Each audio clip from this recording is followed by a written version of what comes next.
Howdy everybody, Brian here from quantlabs.net. Just wanted to let you know I've got now a continuation of this video I'm showing you right now.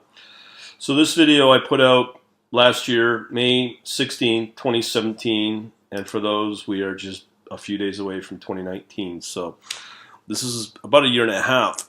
So what I'm going to show is a continuation. Now if you want to know how to install Python 3 onto a virtual machine like VirtualBox using Ubuntu Linux, you can watch this video. So those are on the podcast. The video that is called Tutorial on Install Python 3 with VirtualBox and Ubuntu Linux.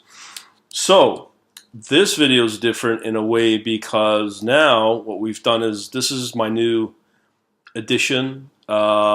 A couple of things to note. This is a Lenovo i5 4 megagigabyte system with nothing but Ubuntu on it. I'm going to show you how I installed Linux on it.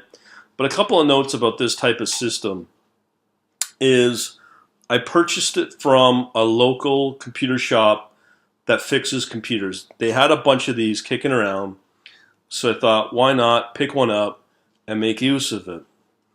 So instead of going out and buying a very expensive server, Windows, Mac, or whatever, like 1,000 plus, let's say, this little thing cost me 150 bucks, Canadian that is as well. So it's extra cheap. So it's got 4 gigs of RAM on it, and it's expandable to 8 gigs. It's a great little starting box to work from, and I'll show you how I installed Linux on it, and specifically Ubuntu. So the first thing you need to do is you need to create a USB disk. So all you gotta do is really just go on over to Ubuntu and download your latest copy of Ubuntu. Now, oops, you gotta love those. No, we don't want that. Ubuntu. I think it's .com. Oh, there it is. Okay, so over at it doesn't matter what Linux you install, but if you're new at this, I'd start with Ubuntu. It's really easy to install. It's got all the drivers that you need that will most likely be recognized on your hardware. This computer that I bought is a 3rd generation computer, so it's about 5 years old, and and Ubuntu, the latest edition, can recognize the latest drivers, so you don't have to worry about installing, going through all the wonky stuff. This is definitely the easiest path. So I've installed the Ubuntu 18.04, and what you want to download is the ISO version. Okay, so you'll get an ISO file once you download it from somewhere in here, but I'm sure most can figure it out. Oh, it's downloading it now.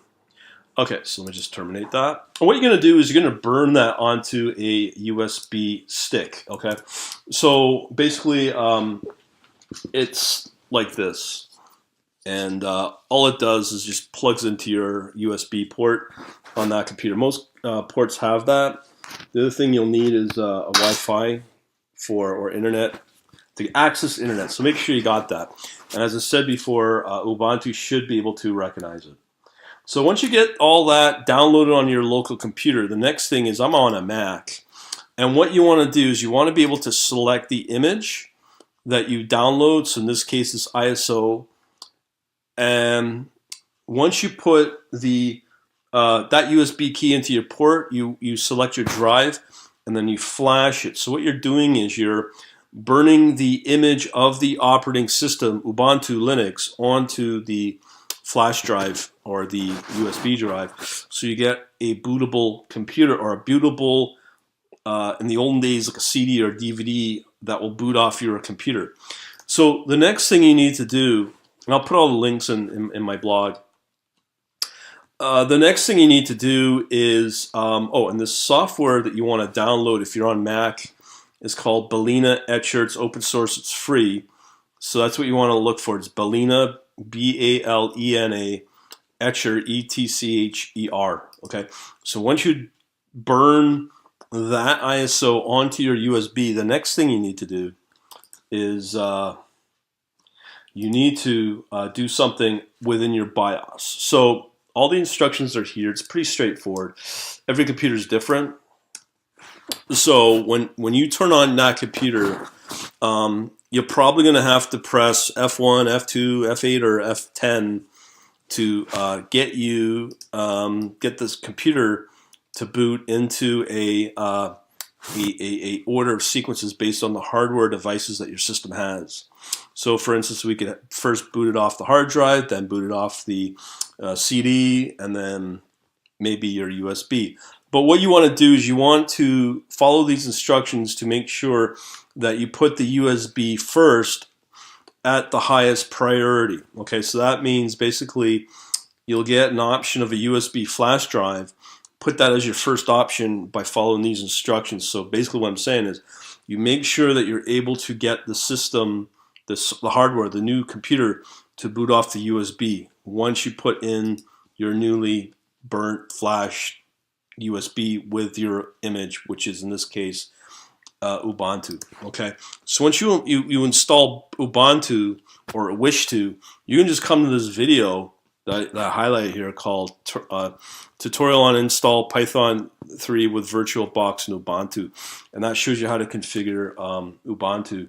It's really straightforward. I just go with the defaults, and as I said, once it boots up with your network card, it should recognize all the drivers, so you should be right out of the outset be able to connect to your internet if it's through Wi-Fi or whatever you set up at your local system. So it's pretty simple to set up.